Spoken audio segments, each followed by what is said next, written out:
The snow fell in thick, silent sheets that morning, blanketing Oak Ridge pines in a deceptive kind of peace. I stood at my window, hands wrapped around a mug of burnt coffee, watching the world disappear beneath white. Peace never lasted long here, not with Karen Delaney living 2 doors down. Karen was the self-appointed queen of the HOA, ruling from her craftsman-style home like a frostbitten dictator. She chaired every meeting, signed every fine, and wrote the bylaws like scripture. If a blade of grass grew half an inch too tall, Karen noticed. If your Christmas lights stayed up past New Year's Day, she fined you. Everyone knew her name, and no one said it kindly. Still, I didn't expect to see her walking across my front yard with my snow shovel. It was a brand new, bright orange steel shovel, $68.99 at the hardware store, and unmistakably mine. I'd left it propped by my garage after clearing the driveway before sunrise. She strutted over like she owned the block, her white designer boots crunching through my snow, her manicured fingers gripping the handle like a prize. I flung open my front door. "Hey, that's mine." Karen didn't flinch.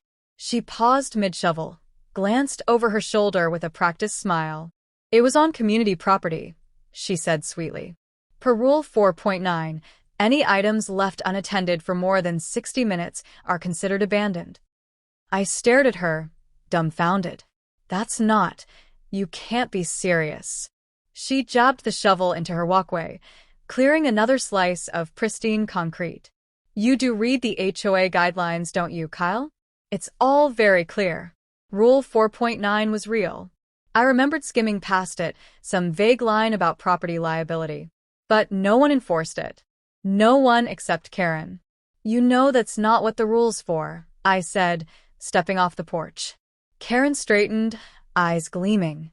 "Intent doesn't matter. Rules are rules." With that, she turned back to her house, dragging the shovel behind her like a trophy. Her poodle, Muffin, barked once from the porch before retreating inside.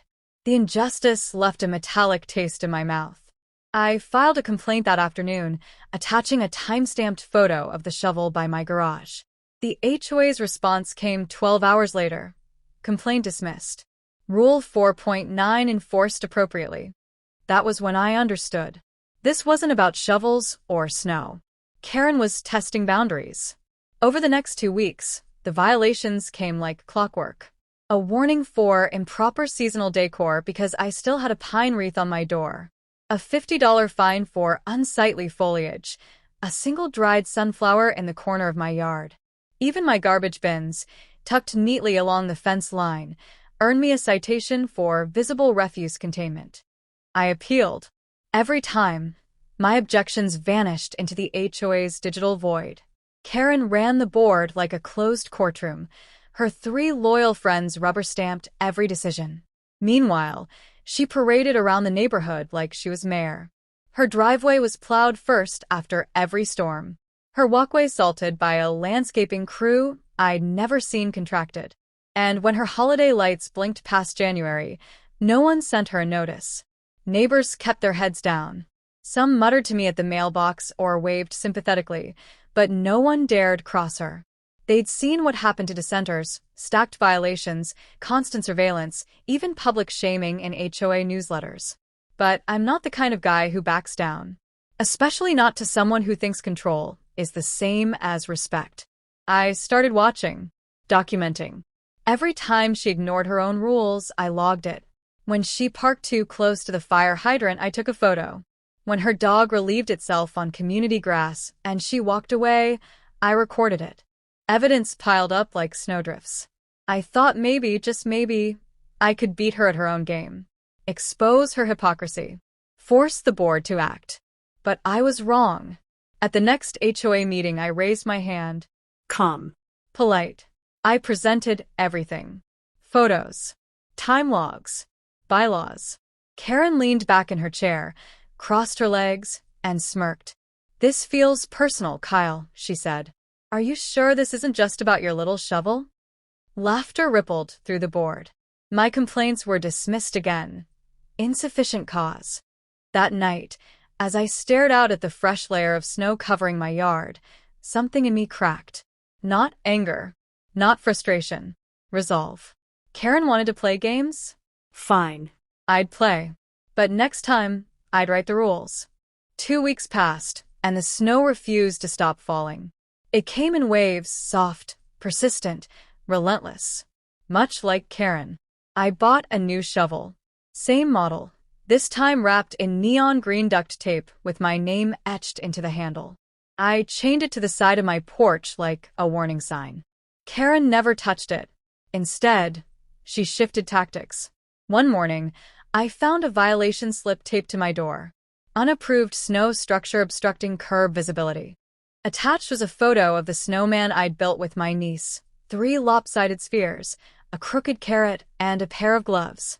A harmless snowman, apparently now a threat to traffic flow. 2 days later, another fine. Excessive lumens in front yard lighting. My porch light, a single warm bulb, now allegedly violated lumen limits set in the HOA's obscure addendum. I measured it myself. It didn't. The message was clear. Karen wasn't just enforcing rules. She was creating them. Tailored violations, custom fit for me. Neighbors started noticing. One caught me at the mailbox. "Heard you got hit for snowman," he said, half laughing. "Next they'll fine us for footprints." I shrugged. Wouldn't put it past her. He lowered his voice. "Just keep your head down. She's got the board locked up." I didn't respond, because keeping my head down was exactly what Karen wanted. I started watching her more closely, how she moved through the neighborhood, how she smiled at board members like she owned them. It was a performance, every word a script. She controlled the HOA with precision. Every meeting, every violation, every landscaping contract, it all flowed through her. I realized the truth. I wasn't fighting a neighbor. I was fighting a regime. But tyrants, even petty suburban ones, always overreach. And Karen's biggest weakness? Her obsession with optics. She prided herself on her home. Immaculate hedges, salt-free pavement, and symmetrical icicles. She paid handsomely for it to look effortless. But what she hated more than disorder was the appearance of being out of control. That's when the idea came to me. Simple, elegant, completely legal. If I couldn't beat Karen through the HOA, I'd beat her with something stronger. Nature. Karen's house sat on the lower edge of the cul-de-sac, right where the street sloped gently downward. Between our properties was a narrow strip of land, technically a shared easement, but practically unused. She'd lobbied the board last spring to label it non-essential access, which meant it didn't require maintenance or plowing. Fine. No plowing. But it also meant I wasn't responsible for clearing it. That same day, I rerouted my sump pump. A simple adjustment to the drainage hose, buried beneath the snow, and pointed downhill, toward the easement. I let it run for 20 minutes each night. The runoff water, mixed with melting snow, trickled down the path. Temperatures dropped below freezing every evening. The runoff froze. By the end of the first week, a smooth, glistening sheet of ice coated the slope between our houses. By the second week, it was a wall, low, dense, and jagged with refrozen melt. It climbed slowly, day by day, growing thicker with each temperature dip. Karen noticed. She knocked on my door one morning in a quilted jacket, holding a clipboard like a sword. "I believe your sump pump is causing a hazard," she said, tight-lipped. I stepped outside, gesturing toward the gleaming wall behind her. "Groundwater runoff," I said. "It's all natural. Paths, non-essential, remember? Just following the rules." Her nostrils flared. "You're weaponizing the weather." I laughed. "No, Karen. I'm respecting HOA policy." She left without another word. The next violation notice I received wasn't about snowmen or porch lights. It was about non-cooperative neighbor behavior. Whatever that meant. She was grasping now, stretching the bylaws until they bent around her ego. But here's the thing about power built on fear and paperwork. It doesn't survive when people stop playing along. At the next HOA meeting, Karen tried to push a motion for emergency authority, something about curbing environmental manipulation. But the room had shifted. For the first time, board members hesitated. One abstained. Another asked for clarification. And in the back row, I saw something new in the neighbor's eyes. Not fear. Curiosity. I didn't speak that night. I didn't have to, because Karen had started to slip, and I had just begun to climb.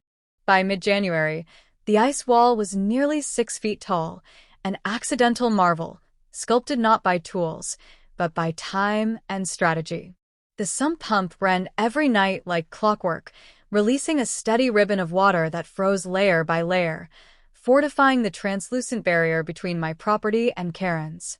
Each morning, I stood at my window with my coffee and watched the wall grow like a glacier inching toward its target. Karen, for once, didn't know what to do. She'd filed another violation, this one for creating unnatural terrain that disrupts neighborhood harmony. I responded with a copy of her own motion from last year, the one where she'd declared the easement non-essential.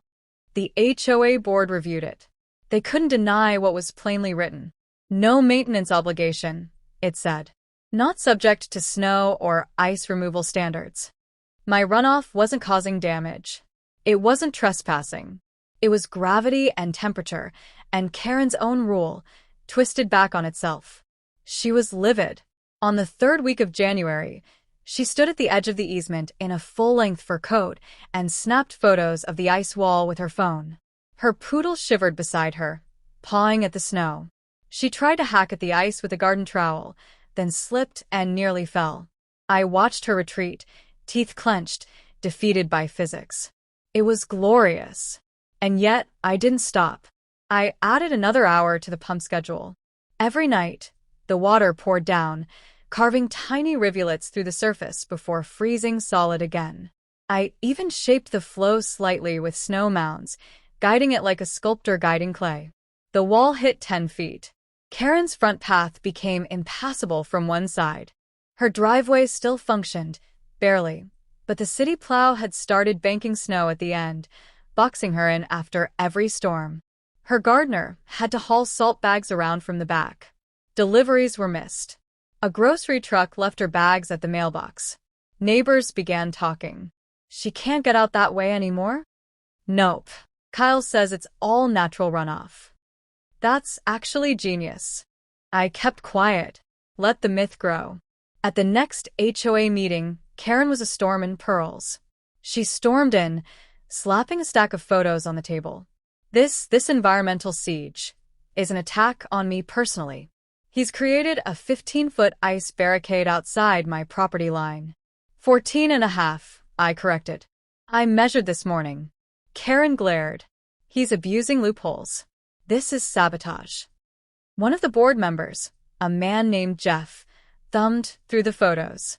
Well, it looks like a natural formation. No tools involved. And technically, it's not on your property. Karen's voice raised. This isn't about lines. This is about intent. He's trying to trap me. Silence followed. Another board member, Denise, folded her arms. Funny, Karen. That's how some of us felt last year when you fined us for painting our shutters the wrong shade of green. That silence deepened. For the first time, Karen's grip on the room faltered. She turned to me. You think you're clever, but you're not above the HOA. I smiled. No. I'm just under it. About 15 feet under. Laughter broke out, hesitant but real. Karen's face flushed. She stood up, gathered her papers, and left the meeting early. No one followed. The wall hit 15 feet the next day. A jagged sculpture of ice, casting shadows across Karen's yard. It glittered in the morning sun, refracting light like a crystal monolith. Karen stopped coming outside. Her blinds stayed closed. Even Muffin, once the queen of the sidewalk, was nowhere to be seen. Victory didn't feel like gloating. It felt like silence. Peaceful, winter silence. But I knew better than to think it was over. Karen wouldn't give up without a final move. She was too proud, too consumed by her illusion of control. And sure enough, that final move came, quiet, bureaucratic, and delivered via email. An emergency meeting. A motion for my removal from the HOA registry, citing consistent pattern of antisocial and retaliatory behavior. I stared at the subject line for a full minute. She wanted me out. She couldn't beat me with rules, so now she was going for exile. But what she didn't know What none of them knew yet was that I'd been preparing my own motion. Something not just legal, but strategic. And if it passed, it wouldn't just remove Karen from power. It would dismantle her legacy. One bylaw at a time. The emergency HOA meeting was held on a Thursday night in the Oak Ridge Pines clubhouse, a modest brick building with flickering fluorescent lights and mismatched folding chairs. I arrived 10 minutes early. Karen was already there. She sat at the head of the table, flanked by her usual trio of loyalists. Her expression was smug, rehearsed, but I could see the cracks forming, tightened jaw, fluttering fingers, the way her eyes scanned the room like she was counting allies she no longer trusted. The room filled slowly, more neighbors than usual. People who rarely attended were now whispering in the back rows, eyes darting between Karen and me. The ice wall had become legend. Everyone had a story now: missed packages, blocked snowplows, social media memes. I sat near the front, a manila folder resting calmly in my lap. Karen cleared her throat and stood. Before we begin, I'd like to present a formal motion for removal of member Kyle Redding from the HOA registry on the grounds of repeated hostile conduct, intentional obstruction of community access, and behavior inconsistent with our values. She paused, letting the words hang like icicles. Attached are photographic exhibits and witness statements outlining a pattern of behavior unbecoming of a cooperative resident. The board shifted uncomfortably. Jeff, the treasurer, glanced toward me. Karen continued, "This motion, if passed, will bar Mr. Redding from voting in HOA matters and subject him to a property compliance review." She sat. The room was silent. I rose slowly, opened my folder, and passed copies of my packet down both sides of the board. "Thank you," I said, turning to face them all. "I'd like to propose a countermotion. One that addresses the real pattern of behavior in this neighborhood." I didn't raise my voice. I didn't need to. My motion is to remove Karen Delaney from her position as HOA president, effective immediately, and to initiate a review of every fine, sanction, and bylaw amendment she has personally authored over the past 3 years. Gasps echoed. Someone dropped a pen. Karen stiffened. "You can't just..." I held up a hand. "I can. And I have cause." I stepped forward, dropping the rest of my evidence on the table: printed emails, selectively enforced fines, meeting notes with forged timestamps, even a letter from a former board member who'd resigned under pressure after challenging Karen's authority. But the final piece was the kicker: a copy of a landscaping contract issued last spring, signed not by the board, but solely by Karen, for services rendered only to her property, paid from communal HOA funds. It hit like a thunderclap. Karen's face drained of color. Jeff leaned in. "Is this real?" I nodded. "Confirmed with the vendor last week. The address listed is hers. The invoice is on HOA letterhead." Murmurs spread like wildfire. Karen stood abruptly, her voice rising an octave. "This is a personal attack. He's manipulating facts." But this time, no one came to her defense. Denise, the secretary, looked at the contract and then at Karen. "You said the board approved this." Karen faltered. "It was an emergency and oversight." Jeff turned to the room. "All in favor of hearing Kyle's motion?" Hand shot up, fast, confident, unafraid. "All opposed." Silence. Karen sat down. Slowly, quietly, like a balloon losing air. The vote to remove her passed unanimously. Her title stripped. Her motions revoked. A special committee formed on the spot to audit her term in full. As the meeting adjourned, neighbors I barely knew clapped me on the back, shook my hand, whispered things like "finally" and "about time." I walked home under a quiet sky. The snow had stopped. The wind was soft. The ice wall still stood between our houses, shining like glass under the moonlight. A monument to pettiness. And patience. And poetic justice. By the next week, Karen's house went dark. She stopped attending meetings. Her blinds remained drawn. Her poodle barked less. In the spring, a realtor's sign appeared on her lawn. "For sale." I stood on my porch, sipping coffee from the same mug, watching a young couple tour the property with hopeful smiles. They waved to me. I waved back. The shovel she'd stolen sat mounted in my garage now, still scratched from her use, but polished, preserved. Not as a tool, as a trophy. Some battles are won with weapons, others with winter. And when the snow melts, everyone remembers who survived the storm.